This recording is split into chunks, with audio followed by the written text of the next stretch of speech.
அண்மை செய்தி சென்னை கிரீம்ஸ் சாலையில் உள்ள அமலாக்கத்துறை அலுவலகத்தில் எம்பி கதிர் ஆனந்த் நேரில் ஆஜராகியிருக்கிறார். அண்மை தகவலாக பார்த்து வருகிறோம். அமலாக்கத்துறை அலுவலகத்தில் எம்பி கதிர் ஆனந்த் ஆஜராகியிருக்கிறார். தொடர்ந்து அமலாக்கத்துறை சோதனையில் ஈடுபட்டிருந்த நிலையில் தற்போது அமலாக்கத்துறை அலுவலகத்தில் எம்பி கதிர் ஆனந்த் நேரில் ஆஜராகியிருக்கிறார். அது தொடர்பான அண்மை செய்தியை பார்த்து வருகிறோம். சென்னை கிரீம்ஸ் சாலையில் உள்ள அமலாக்கத்துறை அலுவலகத்தில் எம்பி கதிர் ஆனந்த் நேரில் ஆஜராகியிருக்கிறார். வேலூர் எம்பி கதிர் ஆனந்துக்கு சொந்தமான இடங்களில் 4 நாட்களாக சோதனை நடைபெற்று வந்த சூழ்நிலையில் தற்பொழுது அமலாக்கத்துறை அலுவலகத்தில் எம்பி கதிர் ஆனந்த் நேரில் ஆஜராகியிருக்கிறார்.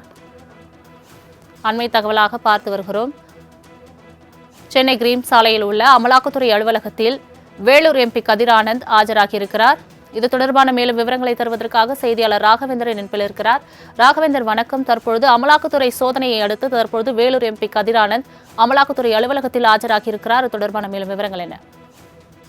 வணக்கம். திமுக பொதுச் செயலாளரும் தமிழக நீர்வளத்துறை அமைச்சருமான துரைமுருகன் வீடு வேலூர் அருகே இருக்கக்கூடிய காட்பாடி காந்தி நகரில் உள்ளது. இந்த வீட்டில் அவரது மகள் வேலூர் மக்களவை தொகுதி உறுப்பினருமான கதிர் ஆனந்த் தனது குடும்பத்துடன் வசித்து வருகிறார். இந்த நிலையில் கதிர் ஆனந்தின் அறக்கட்டளை சார்பில் காட்பாடி அடுத்த கிறிஸ்டியான் பேட்டையில் நடத்தப்பட்டு வரும் கிங்ஸ்டன் பொறியியல் கல்லூரி மற்றும் திமுக பிரமுகர் பூஞ்சோலை சீனிவாசன் அவரது உறவினர் தாமோதரன் வீடு உள்ளிட்ட இடங்களில் அமலாக்கத்துறை அதிகாரிகள் கடந்த 3ஆம் தேதி சோதனை மேற்கொண்டனர். இதில் பூஞ்சோலை சீனிவாசன் வீட்டிலிருந்து 28 லட்சம் ரூபாய் பறிமுதல் செய்யப்பட்டதாக கூறப்பட்டது. இதற்கிடையில் கிங்ஸ்டன் பொறியியல் கல்லூரியில் உள்ள நிர்வாகம் அலுவலகம் மற்றும் கெஸ்ட் ஹவுஸ் கட்டிடத்தில் அமலாக்கத்துறை அதிகாரிகள் சோதனையில் 3 நாட்கள் நடைபெற்றது. சோதனையின் முடிவில் அறக்கட்டளை தொடர்பான ஆவணங்கள், கம்ப்யூட்டர் ஹார்ட் டிஸ்கள், டிஜிட்டல் பணப்பரிவர்த்தனை அலுவலகத்தில் இருந்து ஆவணங்கள், கம்ப்யூட்டரில் இருந்த ஆவணங்கள் உள்ளிட்ட பல்வேறு வகையான ஆவணங்கள், சொத்து தொடர்பான பத்திரங்கள் உள்ளிட்டவற்றை அதிகாரிகள் ஆய்வு செய்தனர். சில ஆவணங்களை அமலாக்கத்துறையை எடுத்து சென்றதாகவும் கூறப்படுகிறது. சோதனையின் போது கைப்பற்றப்பட்ட பொருட்கள், ஆவணங்கள் குறித்து அமலாக்கத்துறை சார்பில் அதிகாரப்பூர்வமான தகவல் வெளியிடப்படவில்லை. எனினும் கதிர் ஆனந்த் எம்பியின் கல்லூரியில் இருந்து 13.70 கோடி மதிப்பிலான சொத்து ஆவணங்கள் 75 லட்சம் ரூபாய்க்கும் பறிமுதல் செய்யப்பட்டதாக தகவல் வெளியாகியிருக்கிறது.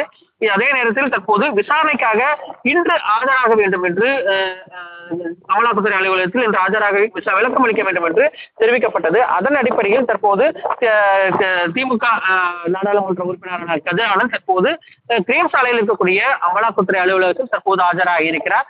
அவருடன் மற்றும் அவரது வழக்கறிஞரும் ஆஜராகி இருப்பதாக தகவலானது வெளியாகி இருக்கிறது. தற்போது சரியாக சொல்ல வேண்டும் என்றால் 10:35 மணிக்கு தற்போது ஆஜராகி இருக்கிறார்.